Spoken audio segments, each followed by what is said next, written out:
Have you ever loved someone so much that you hid the truth, only to lose everything because of it? In the small village of Makutswaneng, people often whispered about Naledi, the woman whose laughter once filled the hills, but who now walked like a shadow of herself. Her eyes used to shine like morning dew, but these days they carried storms. The children would run past her gate, giggling softly, then hush, because even the wind respected her silence. Naledi had once been the most admired seamstress in the village. Her small hut, painted with bright yellow clay, was where brides came to be fitted, and women came to gossip. She stitched not just clothes, but dreams, and for a while her own dream was complete, a loving husband, Thabiso, and a baby on the way. But one dawn, her laughter died. It began on the day she gave birth. The women of the village had gathered to help her. Mama Palesa, the midwife, had wrapped her hair in a blue scarf, humming ancient songs to keep the spirits calm. When the baby came, the cries were soft and sweet, like a blessing. Naledi smiled through tears, whispering, "My little miracle." But when she woke the next morning, the cradle was empty. Thabiso stood at the door, his face pale. "The baby is gone," he said flatly. "You were weak. You fainted. The baby didn't survive." Naledi screamed until her throat tore. She tore her dress. She begged to see her child's body, but Thabiso shook his head. "It's better you don't," he whispered. "I buried the baby myself." From that day, Naledi stopped sewing. She stopped laughing. She stopped believing. For 5 years, she lived like that, quiet, withdrawn, surviving but not living. Thabiso would go to work in the fields, return home, and sit beside her in silence. Some nights, he reached for her hand, but she pulled away. Other nights, she sat by the fire, staring at the empty cradle she refused to burn. Yet, the truth, as cruel as it sounded, was not what she believed. Because somewhere across the river, in a small compound at the edge of another village, a little boy named Kamohelo was learning to walk. He had Thabiso's nose and Naledi's dimples. And Thabiso, every month, would secretly cross the river at night carrying food, clothes and coins wrapped in cloth. To the world, Naledi was a childless woman. But to Thabiso, she was the mother of the child he dared not let her see. One cold evening, Naledi sat outside her hut, staring at the flickering flame of her small fire. The wind carried the faint sound of a baby crying. Or maybe she imagined it. She had grown used to hearing echoes of the past. Her neighbors whispered that grief had made her mad. But that night, the cry sounded too real. She stood up, heart pounding, listening closely. The sound came again, faint but certain, from beyond the hills across the river. She closed her eyes, clutching the pendant she always wore, the one Thabiso had given her when she was pregnant. "If you ever feel lost," he had said, "touch this, and remember, love never dies."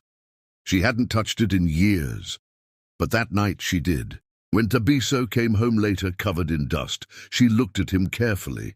His shirt was damp, as if he'd been near water. His boots carried fresh mud, and his eyes avoided hers. "Thabiso," she said quietly, "where do you go every month?" He froze. "To work, to sell grain," he replied too quickly. Naledi tilted her head.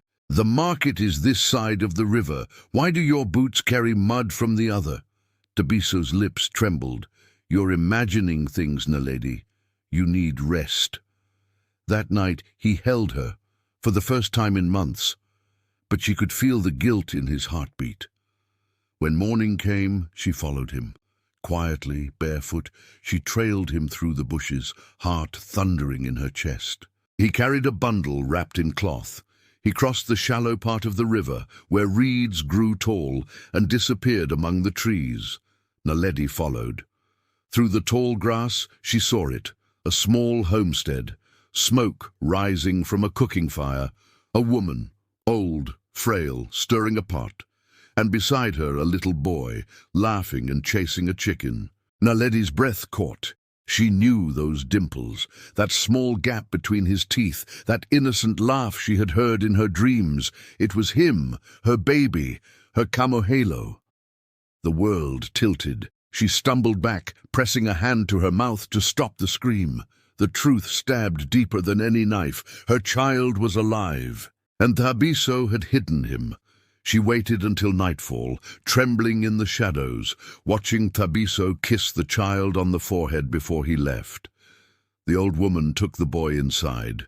When the door closed, Naledi collapsed on the ground, sobbing. Her grief turned into something sharper, not hate, but betrayal. The man she had trusted had buried her child in lies. That night, Naledi waited for Thabiso to return home. She did not light the fire, she did not cook. She sat in the dark, hands folded, as though attending her own funeral. When he walked in, his steps faltered. "You saw," he said quietly. It wasn't a question. Naledi lifted her eyes, her voice breaking. "Why, Thabiso? Why did you bury me alive while our child breathed?" He sank to his knees. His eyes were filled with something heavy, fear, guilt, and sorrow. "Naledi, I was protecting you." "Protecting me?" she spat. "From what? From my son?" He reached for her hands, but she pulled away. "You were dying," he said. "When you gave birth, you lost so much blood. The healer said the curse of your family had returned, the one that takes mothers after birth.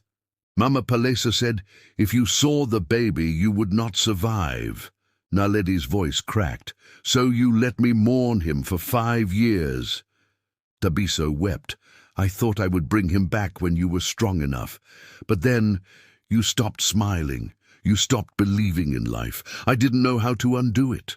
Naledi trembled. "You had 5 years to tell me the truth." "I was afraid you'd hate me," he whispered. "Afraid you'd take him and leave me." She turned away, tears streaming down her cheeks. "You should have been afraid of something else, of the moment I'd have found out." The next morning, she crossed the river alone. The old woman, Gogo Tembi, opened the door. "You're the mother," she said softly. "I've been waiting for you." Naledi froze. "You knew?" Gogo Tembi nodded. "He came to me when the boy was just born. Said the spirits warned that if you saw your child too soon, both of you would die. I told him no lie lasts forever, but he said he'd rather carry the guilt than bury you." Naledi's tears blurred her vision. She stepped inside and saw the boy sitting on a mat, humming to himself. He looked up, curious, unafraid. She knelt before him. "Do you know me?" she asked softly. The boy smiled. "You look like the woman in my dreams." Naledi wept, holding him tight. Years of grief melted into that single moment, the warmth of his skin, the sound of his breath. But behind that joy lay a storm of questions, of pain that could not be erased. When Thabiso arrived later, he found them together. He fell to his knees, crying. Naledi looked at him, not with anger but exhaustion. "I can forgive you," she said slowly, "but I cannot forget." He nodded. "Then let me earn your forgiveness, one day at a time." For the first time in years, Naledi smiled. "The spirits didn't take me, Thabiso. Your lies almost did." When word spread that Naledi's child was alive, the village erupted in whispers. Some pitied her, others scolded Thabiso, but most said the same thing: no secret stays buried forever. Naledi began sewing again, but this time her dresses carried new colors, deeper, bolder, alive. The women said her stitches had magic now. "Each thread tells a story," she told them. "Even the torn cloth can be mended." Thabiso worked beside her, quietly rebuilding what he had broken. Every morning he walked Kamohelo to school, holding his small hand. The villagers watched, amazed by the quiet forgiveness that grew between them. But one day a stranger arrived, a young woman with eyes like Naledi's. She carried a letter and an old cloth. "I think this belongs to you," she said. The cloth bore Naledi's family symbol, a sun over a river. Inside the letter were words from Mama Palesa, who had died years before. "My child," it read, "I saw the curse lifted the day you survived childbirth. Your son was born under a new star. I told Thabiso this, but fear had already rooted in his heart. Forgive him, for fear blinds love." Naledi held the letter to her chest. "Even from the grave," she whispered, "Mama still heals." She turned to Thabiso. "We are done hiding, Thabiso. Let the truth live among us." And so they did. Years passed. Naledi grew old, her laughter returning like sunlight after a storm. Her sewing hut became a place of learning, where young women came to listen, to sew, and to heal. One evening, as the sun set behind the hills, she sat with Kamohelo, now a young man. He asked softly, "Mama, why did Papa hide me?" She smiled sadly. "Because sometimes love wears the mask of fear. He didn't want to lose me, and in trying to save me, he lost us both." Kamohelo looked down. "Did you forgive him?" "I did," she said. "Because forgiveness is not for the one who wronged you. It is for the one who wants peace." When Thabiso passed away years later, Naledi buried him beneath the tree where they first met. She placed the small pendant he had given her beside his grave. "You lied," she whispered, "but you also loved." And for the first time in many years, she felt complete. Because some stories don't end with punishment. They end with understanding.